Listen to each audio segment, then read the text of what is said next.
Hola gato, te envío este relato esperando lo puedas publicar en tu canal. De verdad me encantan tus videos. Yo soy Loli Hernández y mi historia me ocurrió a bordo de mi vehículo y fue algo muy perturbador que quiero compartirles. Yo me dedico a la música, toco en una agrupación local y vivo en el pueblo de Xochimilco, precisamente en San Andrés.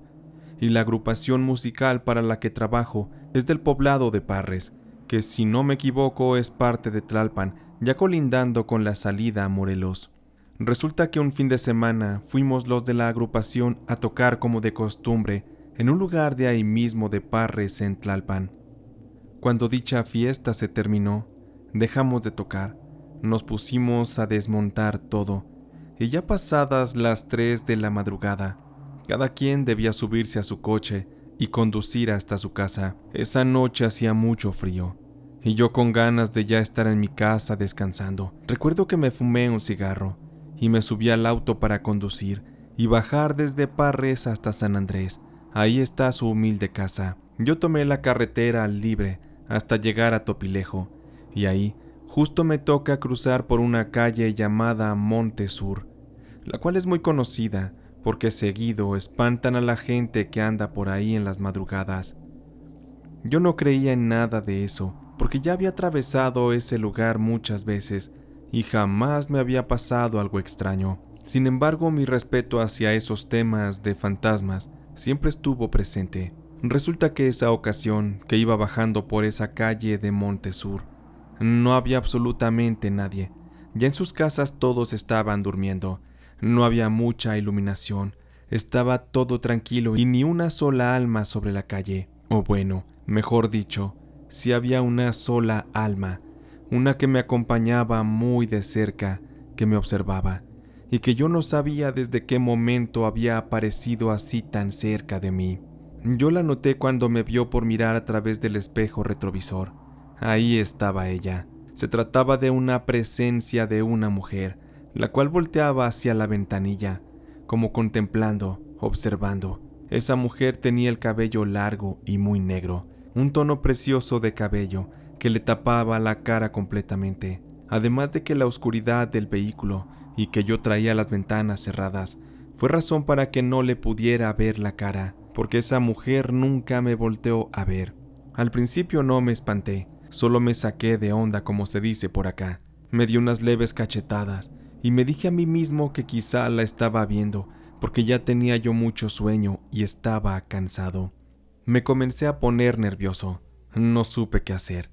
Ya no quería voltear nuevamente a ver a la mujer. Por eso fue que subí el volumen de la música en mi auto. Quería olvidarme de lo que estaba viviendo. Ya después de un momento, decidí que sería bueno voltear de nuevo para comprobar si solo había estado alucinando o aquello era real. Le pensé mucho para mover la mirada hacia el espejo retrovisor, pero cuando lo hice, la mujer seguía ahí, inerte, con la mirada fija hacia afuera por la ventana. No estoy loco ni estaba alucinando. Santo cielo, no estoy loco ni estoy alucinando. Realmente la estoy mirando. Esas fueron palabras que me dije a mí mismo en mi cabeza. Para ese momento ya habían transcurrido casi 2 canciones, unos 5 minutos aproximadamente, y la mujer seguía ahí atrás en mi asiento. Me tranquilizaba pensar en que seguro no quería hacerme daño ni asustarme. Eso ya lo hubiera hecho desde minutos atrás, así que mejor me concentré en conducir y en encomendarme a Dios, pidiéndole me ayudara a liberarme de aquella situación. Yo apretaba el volante con todas mis fuerzas. Me sentía tenso, me sudaban las manos y la cara. Sentía mucha presión de no saber qué estaba pasando. Pero yo seguía adelante. Yo no me pensaba detener. Sabía que mi lugar seguro era mi casa y necesitaba llegar lo más rápido posible hasta ahí. Ya más adelante, en la desviación de San Mateo y San Andrés, hay unos topes que están juntos y se les conoce acá como los topes gemelos. Justo ahí que bajé la velocidad, con el miedo a flor de piel, me di el valor de volver a ver en el retrovisor. Cuando puse mis ojos en este, por fin vi que la mujer había desaparecido. Mi cuerpo al instante descansó. Se me relajaron los brazos y pronto llegué a casa más tranquilo. Cuando llegué les conté a mis papás lo que había ocurrido, pues así fuera muy tarde, yo siempre los despertaba para avisarles que ya estaba en casa, y con bien. Así ellos siempre se quedaban tranquilos. Mis papás se levantaron porque me escucharon hablar muy asustado, y me puse a platicarles de todo lo que me pasó. Mi papá se preocupó de lo que le conté, acerca de aquel fantasma de la mujer, y como esas apariciones han estado en boca de todos en aquel lugar. Mi papá tomó la escoba y me comenzó a barrer de pies a cabeza. Él me rezaba también. Después comenzó a barrer la energía de la casa hasta sacarla fuera de la puerta, y comenzó a decir muchas groserías para ahuyentar a aquella presencia. En la casa se sentía un ambiente pesado, pero poco a poco se fue retirando y estuvimos más calmados. Con eso me sentí tranquilo de poderme ir a dormir junto a mi esposa y mi pequeño hijo, que en ese tiempo tendría 4 años. Para mí ahí terminó esa mala experiencia, porque al día siguiente y los días venideros seguí pasando en mi auto por esa zona, pero ya iba yo muy preparado con mi rosario bendito y con un cigarro, porque según me dijeron, fumarse un cigarro ayuda a ahuyentar a ese tipo de apariciones. También hay un dato interesante respecto a este caso, pues a la salida de la calle Montesur hay una especie de lápida de un difunto. No sé si sea un hombre o de una mujer, pero puede ser que las apariciones se deban al fallecimiento de la persona en ese lugar. Eso no lo sé realmente, pero después de haberle contado mi experiencia a mis vecinos y amigos, todos coinciden en que ahí se aparece esa mujer. Hay incluso quienes confirman que le han visto el rostro, y afirman también que el rostro de esta chica está completamente desfigurado, como si le hubieran dado una espantosa muerte, o hubiera muerto quizá de algún accidente horrible. Yo por suerte no le vi la cara. Con este caso yo me volví creyente de los fantasmas, y no dudo de que alguna otra vez que pase por esa calle pueda ser que se me aparezca de nuevo aquel fantasma de la mujer. Yo soy Raúl y nací en Guanajuato, y sé que muchas personas escuchan este programa, y no todas estas personas creerán en las apariciones, y mucho menos en la que les contaré. Yo, antes de venirme a los Estados Unidos, justo a la edad de 20 años, nos gustaba en familia o con los amigos ir a acampar a la zona de Comanja de Corona, porque ahí un amigo tenía un rancho al que nos gustaba ir a acampar. Para llegar hasta ahí era necesario pasar por un tramo de carretera y terracerías, y recuerdo que ya envueltos en la oscuridad y el frío del camino, Luis, un amigo, comenzó a contar historias de terror que le habían pasado, y después le siguió otra amiga, y así cada quien iba contando algo. Yo siempre fui miedoso para estos temas, y les dije que mejor habláramos de algo más, porque yo me estaba poniendo nervioso. Además, luego cuando se cuentan mucho este tipo de cosas, suelen abrirse energías que podrían ser no muy buenas, pero nadie me hizo caso. Al contrario, seguían y seguían contando. Yo mejor me volteé hacia la ventanilla y traté de distraerme un poco. Comencé a contemplar las estrellas de la despejada noche y me fui tranquilizando. Estaba yo muy relajado y me comenzaba a dar sueño cuando Marco, que conducía, hizo frenar la camioneta completamente de golpe. De ir seguro a unos 80 kilómetros por hora, la camioneta derrapó muy feo. Todos estábamos asustados, alterados, por saber qué había pasado. Todo estaba ocurriendo muy rápido. Y Marco, agitado, solamente dijo: «En la madre, ya los maté». Y nosotros nos quedamos así de que, pues, ¿qué está pasando? ¿A quién mataste? Pues nosotros no vimos nada por ir distraídos, pero Marco dijo que de pronto, de la nada, le aparecieron cerca de 5 personas que iban caminando justo delante del camino. Él trató de frenar, pero seguro sí debió haberlos arrollado. Todos de inmediato, muy asustados, nos bajamos a buscar a aquellas personas. Algunos traíamos linternas y revisamos debajo de la camioneta, en los costados del camino, pero nada, no vimos absolutamente nada. Es más, ni siquiera sentimos haber golpeado contra algo. No era posible que mi amigo los hubiera arrollado.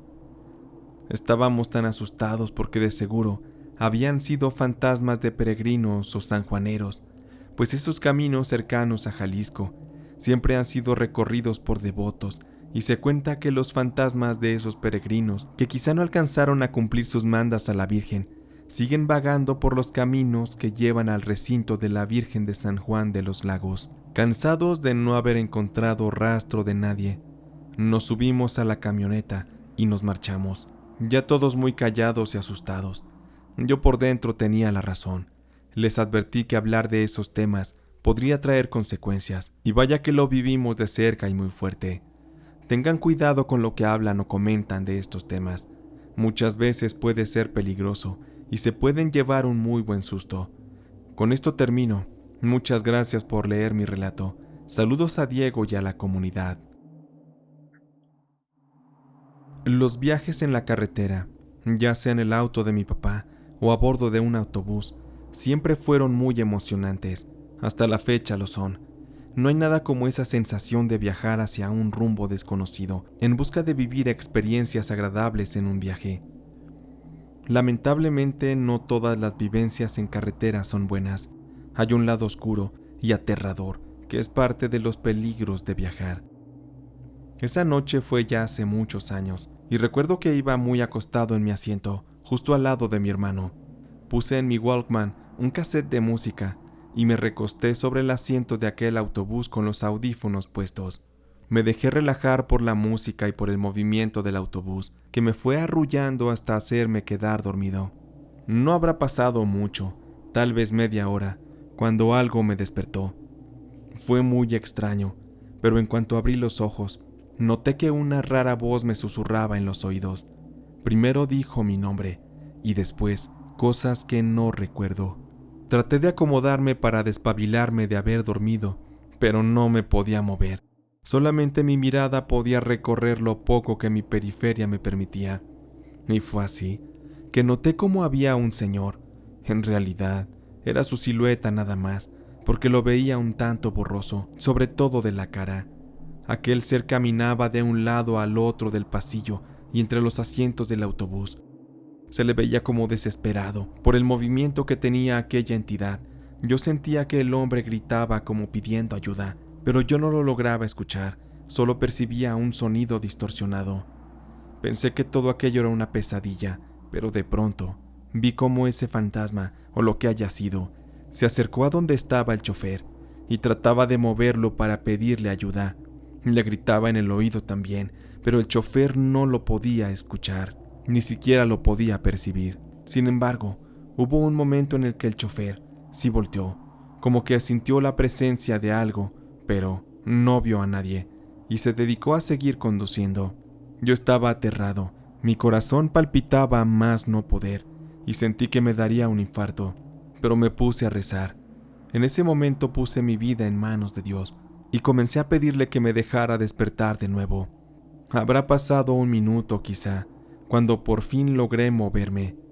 Un grito fuerte salió de mi boca, y todos los pasajeros voltearon a verme. Yo estaba agitado, asustado, un poco apenado también. No sabía qué hacer o qué decir. Solo me quedé callado, me recosté de nuevo y respiré profundamente para relajarme. Apenas estaba regresando a la realidad, cuando de ir por la carretera, se comenzaron a ver luces de patrullas y ambulancias a cerca de 500 metros de distancia. Lamentablemente, cuando nos fuimos acercando más y más, nos tocó ser testigos de un horrible accidente de un autobús que se había volcado sobre la carretera. Por desgracia, varias personas perdieron la vida. Había cuerpos tirados en el piso y cubiertos con sábanas. Muchos otros heridos que recibían asistencia. Pasamos muy lento por aquel lugar del incidente, y eso me hizo pensar que el fantasma que vi un rato antes pudo ser el alma de alguno de los pasajeros que perdió la vida y que estaba perdido. No comprendía que estaba muerto y por eso necesitaba ayuda. Esa era la razón por la que se le veía tan desesperado. Esta experiencia me ha dejado un cierto trauma, a pesar de haber ocurrido ya hace varios años, pero me deja la creencia de que en las carreteras se guardan muchos acontecimientos inexplicables, cosas que nunca podremos entender. Solo pido a Dios para que quienes escuchen estos relatos siempre lleguen a casa con bien cada vez que salgan de viaje por alguna carretera. Uno nunca sabe lo que puede pasar cuando conduce por la noche. Mi historia es corta y ocurrió cuando iba viajando a bordo de una camioneta. Íbamos mi esposa, mis hijos y mi suegra. Era de noche y teníamos que atravesar por la famosa carretera de La Rumorosa. Como sabrán, es una de las vías más peligrosas del país, si no es que la más peligrosa. Aquella noche ya casi todos iban dormidos, a excepción de mi esposa que iba como copiloto. A ella le pedí que tratara de no dormirse, para que me ayudara a mantenerme despierto también. Íbamos platicando de cosas del día y planeando lo que haríamos al día siguiente al llegar a nuestro destino, cuando de pronto comenzamos a ver una extraña luz que estaba a unos 200 metros de distancia. Se encontraba detenida, flotando sobre el camino. Aquella luz era de color blanca y se nos hacía muy raro porque no parecía pertenecer a algún vehículo. Fui bajando la velocidad porque no sabíamos lo que era. Aquella luz flotaba solamente y se recorría apenas centímetros. Estaba suspendida y la verdad yo no quería ir a impactarme contra esta, por lo que al irnos acercando más y más, tuve que ir deteniendo la camioneta hasta casi frenar por completo. Lo increíble es que al estar a quizá unos 30 metros de distancia, la luz se desapareció y un sonido estruendoso se comenzó a escuchar que provenía del cerro. Mi esposa y yo nos estábamos poniendo nerviosos y vimos cómo del cerro se desgajaron varias rocas muy grandes y pesadas, las cuales cayeron sobre la carretera y al atravesarlas siguieron cayendo hacia abajo en el barranco. «Santa Madre de Dios», dijo mi esposa muy asustada. Realmente ambos lo estábamos, porque de no haber frenado la camioneta, posiblemente esas rocas nos hubieran golpeado y aplastado, y hubiéramos tenido un trágico final. No sé qué haya sido esa luz que vimos, pero seguro era algo celestial, algo que se apareció para advertirnos de ese peligro que nos acechaba. Y gracias a esa aparición o a esa energía, mi familia y yo estamos vivos. El resto del camino mi esposa y yo lo pasamos rezando, agradeciendo a Dios, pero también estábamos en un gran estado de alerta para evitar toparnos con otro peligro similar. Agradeceremos siempre a Dios por darnos esa señal, y porque gracias a eso estoy también aquí compartiéndoles mi relato.